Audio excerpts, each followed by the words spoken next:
Hello everyone, আমার নতুন একটা ভিডিওতে তোমাদের অনেক অনেক স্বাগত। আশা করি সবাই খুব ভালো আছো, সুস্থ আছো, আর আমরাও মোটামুটি ভালোই আছি। আগের দিন তোমাদের দাদা ভাইদের অফিস থেকে মিষ্টির প্যাকেট দিয়েছিল। কি উপলক্ষে দিয়েছিল এটা আমার ঠিক মনে নেই, তো মিষ্টিগুলো তো বের করা হয়নি, তাই আজকে দেখলাম কি কি মিষ্টি আছে। বেশ ভালোই মিষ্টিগুলো দিয়েছে। আর এদিকে না আমাদের সবার চা খাওয়া হয়ে গেছে, আর এখন এসেছি টিফিন বানাতে। তাই প্রথমেই আমি এদিকে আলু চচ্চড়ি বসিয়ে দিয়েছি, আর এদিকে আমি একটু করব লুচি। তো ওদিকে আলু চচ্চড়িটা হয়ে যাওয়ার পরে ওটাকে আলাদা তুলে রেখেছিলাম, আর ওই কড়াইটাই ধুয়ে নিয়েছিলাম লুচি করব বলে। এই কড়াই লুচি করলে না খুব সুবিধা হয় জানো তো, মানে পুড়ে গেলেও বেশি খাটনি হয় না মাজতে। আর এদিকে অ্যালুমিনিয়ামের কড়াই করলে না এত পুড়ে যায় যে মানে এত অসুবিধা হয় মাজতে গিয়ে, না বিরক্ত লেগে যায়। ওই জন্যই আগে তরকারিটা করে আমি লুচিটা করলাম, যে পুড়ে গেলেও অসুবিধা নেই। এদিকে টিফিন কমপ্লিট, তো সবাইকে এক এক করে খেতে দিয়ে দিই, তারপরে আবার রান্না করব। এদিকে হয়েছে এক কাণ্ড জানো, আগের দিন তো অনুষ্ঠান ছিল বলে অতটা খেয়ালও করিনি, আর লোকজনের ভিড়ে না অতটা শুনতেও পাইনি। বিড়ালের বাচ্চাগুলো রাত্রিবেলা ভীষণ কেঁদেছে। তো আমরা তো শুয়ে পড়েছিলাম ওই ঘরে, আর এই ছোট ঘরে বোন শুয়েছিল গোগলকে নিয়ে, তো ওই শুনতে পেয়েছে, আমি খুব একটা শুনিনি। আর রাতে না অতটা আওয়াজ প্রথমে আমি বুঝতে পারিনি। সকালবেলা প্রতিদিনই একটা অভ্যেস যে কার্টেনটা খুলে দেখি যে বাচ্চাগুলো কি করছে। ও মা, দেখি 4টে বাচ্চার মধ্যে জানো 3টে উধাও, একটা রয়েছে। আমি তো সারা দুনিয়া খুঁজে আসলাম, কোথাও বাচ্চা খুঁজে পেলাম না। তখন বুঝতে পারছি মনে হয় ওর মাই নিয়ে গেছে। আর একটা যেহেতু আছে না, ও খুব মানে কাঁদছে, আর মনে হয় রাত্রিবেলা ওর মাই নিয়ে গেছিল বাচ্চাগুলোকে, ও একা হয়ে গিয়ে এত কান্নাকাটি করেছে। কি যে করব। এদিকে আমি দুধও দিলাম, কিন্তু ও তো বাচ্চা একদমই খেতে পারছে না। তাও আমি একটুখানি খাইয়েছি, আর দেখলে তো হাঁটতেও পারছে না। যাকে রাখি, দেখি ওর মা কোথায় নিয়ে গেছে, পারলে ওখানে দিয়ে আসবো। আর এদিকে দেখো, কালকে রাতে যে ডাস্টবিন হয়েছে সেগুলোই মেয়েকে বলছি যা গাড়ি করে গিয়ে এখন ডাস্টবিন ফেলে আয়। কিচ্ছু করার নেই, বাড়িতে কোথায় রাখবো। এক তো রাতে চাপা দিয়ে রেখেছিলাম, সকালে নাকি বোন উঠে দেখেছে কুকুরে পুরো উঠোনটাকে ছড়িয়েছে জানো। ও আবার সব গুছিয়ে গাছিয়ে পরিষ্কার করে স্নান টান করে উঠেছে। তাই বললাম আর দেরি করিস না, যা দুই বোনে গিয়ে একটু দিয়ে আয়। আর ওদিকে সোহাগী এক হাতে হচ্ছে মাংস আর এক হাতে নিয়েছে প্রসাদ। ও আবার ওগুলোকে বলেছি সিম্পাকে দিবি, তাই 2 হাতে 2টো নিয়ে যাচ্ছে, ঠেকাঠেকি যাতে না হয়। এর মধ্যে আমি আবার একটা কাণ্ড করেছি, ওর মা দেখছি ম্যাও ম্যাও করছে। আমি আবার কি করলাম, বাচ্চাটাকে নিয়ে গিয়ে ওর সামনে রাখলাম, যে কোথায় রাখবো, বাচ্চাটা খুব কাঁদছে গো, রাখতেই পারছিলাম না, তাই নিয়ে গিয়ে সামনে রাখলাম। ও মা, দেখছি ঘেটিটাকে ধরে নিয়ে চলে গেল। আমি পেছন পেছন গেলাম, কিন্তু কোথায় যে নিয়ে গেল আমি না দেখতেই পেলাম না। খারাপও লাগছে, কি যে করব, কিন্তু নিয়ে চলে গেছে। যাকে হয়তো ভালো জায়গায় নিয়ে গেছে। আর ওইসব দেখতে গিয়ে না ফোনটা ছিল না, তাই আমি ভিডিও করতে পারিনি। আর এদিকে না বাচ্চাগুলোকে খেতে দিয়ে দিয়েছিল, আর আমি না এখনো স্নান করিনি। তো আমি এসেছিলাম উঠোনে গামছা নিতে, আর অমনি দেখছি উঠোনের মধ্যে একটা পায়রা বসে আছে। তো মাকে আমি ডাকছি, বলছি এ দেখো মা, পায়রা বসে আছে। জানি না পায়ে কিছু হয়েছিল নাকি, তো আমি একটু এদিক ওদিক করেই না খপ করে ধরে নিয়েছি। আর আমি যেই ধরেছি অমনি চেঁচামেচি শুরু করেছি, দেখছি সব বাচ্চাগুলোও চলে এসেছে। তো গোগল তো এসে ভয়ই পাচ্ছে। ও মা, ধরে টরে নিয়ে মা বলছে কি এ পায়রা নয়, এটা ঘুঘু। ভাবো কাণ্ড, আমি তো পায়রা ভেবে ধরেছি। আমি আবার বলছি যাক এটাকে পুষবো নাকি, মা বলছে এটা পায়রা না ঘুঘু। আর দেখতে একই রকম লাগছে না বলো, পায়রার মতো। আর আমি তো ভেবেছি পায়রাই। কি অবস্থা ভাবো, ঘুঘু ধরে বসে আছি। হাসিও পাচ্ছে, তাও কি আর করবো, গাছের ওখানে রাখি, দেখি চলে গেলে চলে যাবে। আর পুরো পায়রার মতনই লাগছে বলো, আমি তো বুঝতেই পারিনি, ওই জন্যই ভেবেছি পায়রা। আর গাছের কাছে বেশ রেখেছি, ওর মনে হয় পায়ে একটা কিছু হয়েছে জানো তো, ওই জন্যই না উঠতে পারছে না। কিন্তু এখন তো বেশ দেখছি বসে আছে, চলে গেলে চলে যাক বাবা। আর ঘুঘু ধরে বসে থাকলাম, কি যে হবে কে জানে। সবাই তো বলে ঘুঘু ধরতে নেই, আর আমি দেখো ধরে বসে থাকলাম। তো যাক গিয়ে উড়ে দেখো ওদিকে চলে গেছে। হ্যাঁ, আর কি করবো, আমি স্নান টান করে নিই, করে খেয়ে দিয়ে নেবো। তো চলো। এদিকে আমার আর আমার বোনের খাওয়া দাওয়া হয়ে গেছে, আর এখন সবাই সাজতে গুজতে বসেছে। কেন বলো তো, বলেছি শ্রীরামপুর নিয়ে যাব, তার জন্যে এই 2 বোনকে বলেছি তাড়াতাড়ি সেজে নে, এদের টাইম লাগবে বেশি। আর তাও আমার মেয়ে একটু তাড়াতাড়ি হলেও সোহাগীর আবার একটু দেরিই হয়, মানে বারবার চুল খুলবে, বাঁধবে, জামা পছন্দ না হলে বারবার পরবে, খুলবে। ওই জন্য বললাম তোরা বাবা আগে সেজে নে, তারপরে আমরা সাজবো, ততক্ষণ একটু বসে নিই। তো এদের মোটামুটি সাজ হয়ে গেছিলো, আর বোনের এদিকে সাজ হচ্ছে, আর আমার ওইদিকে কমপ্লিট। তো চলো, গোগল ঘুমাচ্ছে, ওই জন্য মা রয়েছে, মা না থাকলে গোগলকে দেখবে কে, তাই মা গোগলকে দেখুক, আর আমরা যাই ওদেরকে নিয়ে একটু শ্রীরামপুর, কিছু কেনাকাটি আছে। তো চলো।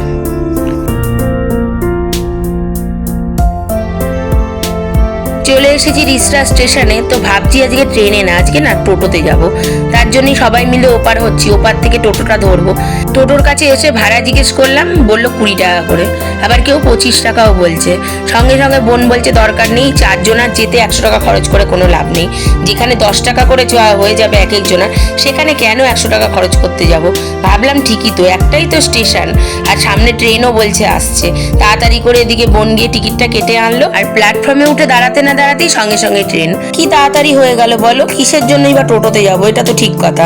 আর এতগুলো পয়সা খরচ করে 2 মিনিট 3 মিনিট লাগে, সঙ্গে সঙ্গে নেমেও গেলাম। দেখো তো, চলো শ্রীরামপুরে দেখি কি কেনা যায়। কিনবো তো অনেক কিছু। প্রথম কথা কিনবে সোহাগীর জন্য, আমার মেয়ের হচ্ছে জন্মদিনের গিফট দেবে, আবার আমার বোন অনেকগুলো কুর্তি কিনবে, কারণ ওরও তো অনেক লাগে, ওই জন্য। কিনতে এসে কেনাকাটি কিন্তু এখনো অবধি হয়নি, খুঁজেই যাচ্ছি। আর আমার একটা স্বভাব আছে, কি বলো তো, প্রথমে পুরো মার্কেটটা ঘুরে দেখে নেব কোথায় কি ভালো আছে, তারপরে কেনাকাটি। তো এদিকে ঘুরতে ঘুরতে এত গরম, এত জল তেষ্টা পেয়েছে যে কি বলবো। ওই জন্য লেবু জল দেখতে পেয়ে সঙ্গে সঙ্গে ঠান্ডা লেবু জল খেতে চলে এসেছি। তো সোহাগীর একটু ইচ্ছা ছিল না, ও বলছে না আমি স্প্রাইট খাবো। তো আমি বললাম দূর, খাতো লেবু জল, এই ভালো। কি সুন্দর লেবু জল বাবা, ঠান্ডা, পুরো শরীরটা ঠান্ডা হয়ে গেল। যাকে চলো এবার কেনাকাটি করতে হবে, অনেকটা দেরি হয়ে গেছে। সারা দুনিয়া খুঁজে কিছু খুঁজে পেলাম না, ভালো লাগলো না। লাস্টে বাজার কলকাতায় চলে এসেছি। আর এখানে বেশ দেখলাম 1 পিসগুলো বেশ সুন্দর। আর কি বলতো, বাচ্চা কাচ্চাকে নিয়ে শপিং করতে আসে, বাপ রে বাপ, এটা পছন্দ হয় না, ওটা পছন্দ হয় না, কিছুই পছন্দ করতে পারে না। লাস্টে সেই সব খুঁজে আমরা যেটা পছন্দ করে দিলাম সেটাই কিন্তু নিল।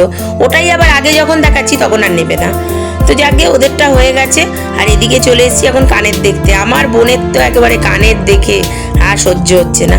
আর এরা দুজন দেখো ঠান্ডা খেয়েই চলেছে, আবার দুজনে দুটো আইসক্রিম নিয়েছে। তো আমরা আর খাইনি। আর ওদিকে আমাদের না শপিং হয়ে গেছে, হয়ে আমরা রিসরায় চলে এসেছি। আর রিসরায় এসে আবার ঠান্ডা, সোডা শপ থেকে আমরা 4 জনে মিলে সোডা খেয়ে নিয়েছি। আর এখন না একটা দোকানে চলে এসেছি, গোপুর জন্য কিছু জিনিস নেব।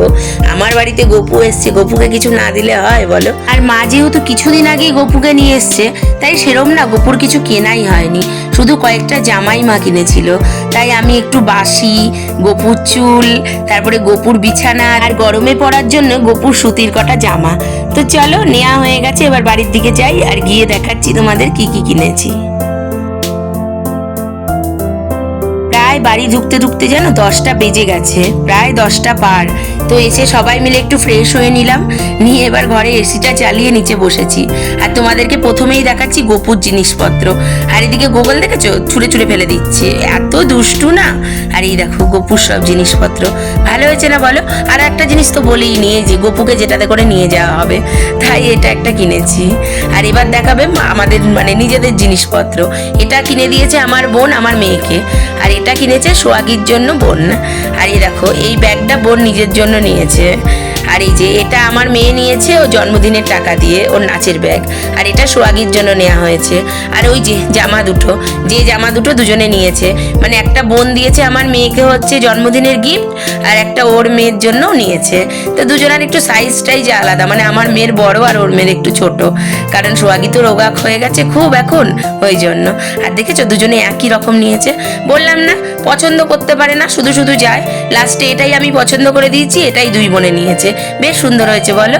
আর এই দেখো এই একটা ড্রেস নিয়েছে, এটা 1 পিস।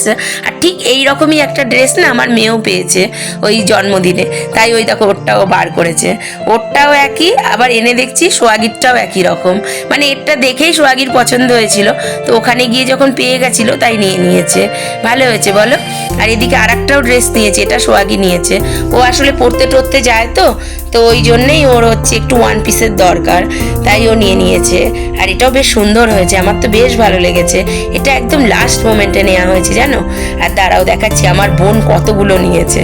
এই দেখো এক এক করে বার করছে, দেখো এই একটা বার করেছে প্রথম, এটা সাদার ওপর নিয়েছে, আবার একটা বার করলো, এটাও বেশ ভালো লেগেছে আমার। আর এই দেখো আর একটা নিয়েছে, এটা দেখছি এক একটা এক এক রকম সাইজ হয়ে গেছে, কিন্তু এই কালারটা না আমার বেশ ভালো লেগেছে, বেশ আনকমন বলো। আর একটা ডিজাইনটাও বেশ সুন্দর। তো আনার পরে দেখা হলো একদম ফিটিংস, মানে বোনের একদম মানে গায়ে একদম ফিট পার্টটা। তো তো ভীষণ রোগা, তাই জন্য ওর হয়ে যাবে, এগুলো আমাদের গায়ের জন্য নয়। আর একটা কাণ্ড হলো জানো, এই নীল রঙের চুড়িদারটা নেওয়া হয়েছে, কিন্তু এটা না মনে হচ্ছে হবে না, খুব ছোট। তো যাকে দেখি পাল্টে নিয়ে আসতে হবে কালকে গিয়ে। আর এই দেখো আবার একটা, প্রায় 5খানা নিয়েছে, দেখেছো? আসলে ওর লাগে তো, কারণ হচ্ছে ও ছেলেকে স্কুলে নিয়ে যায়, মেয়েকে নিয়ে যায়, আবার এদিকে বাজার হাট করতে গেলেও তো লাগে, ওই জন্য ও এখান থেকে আসলে নিয়ে যায়। আর এগুলো না বেশি দাম না কিন্তু, ওই 200 টাকার মধ্যে। আর এখন দেখো মা করলো হচ্ছে বড়া ভাজা, আর রাত্রিবেলা আজকে আমরা খাবো পান্তা ভাত। এদিকে সবার খাওয়া দাওয়া কমপ্লিট, আর আমি এদিকে ড্রেসও চেঞ্জ করে নিয়েছি। আর এখন আমি হচ্ছে গপুকে শোয়াবো। আজকে যেহেতু গপুর নতুন বিছানা এসেছে, তাই ভাবলাম গপুকে একটু শুইয়ে দিই। গপু কি এত সারাদিন ধরে বসে থাকতে পারে বলো, বাচ্চা মানুষ বলে কথা। তাই গপুকে একটু আদর করে ওকে একটু শুয়ে দিচ্ছি। নতুন বিছানায় শোবে, আজকে হেভি ঘুমাবে গপু। তো চলো আজকের মতো ভিডিওটা এখানেই শেষ করছি। সবাই খুব ভালো থেকো, সুস্থ থেকো, সাবধানে থেকো। আর ভিডিওটা ভালো লাগলে অবশ্যই একটা লাইক করে দিও, আর চ্যানেলটাকে সাবস্ক্রাইব করে আমার পাশে থেকো। আর অবশ্যই জানিও আমার ভিডিও তোমাদের কেমন লাগছে। আবার আসবো নতুন একটা ভিডিও নিয়ে, ততক্ষণের জন্য টাটা।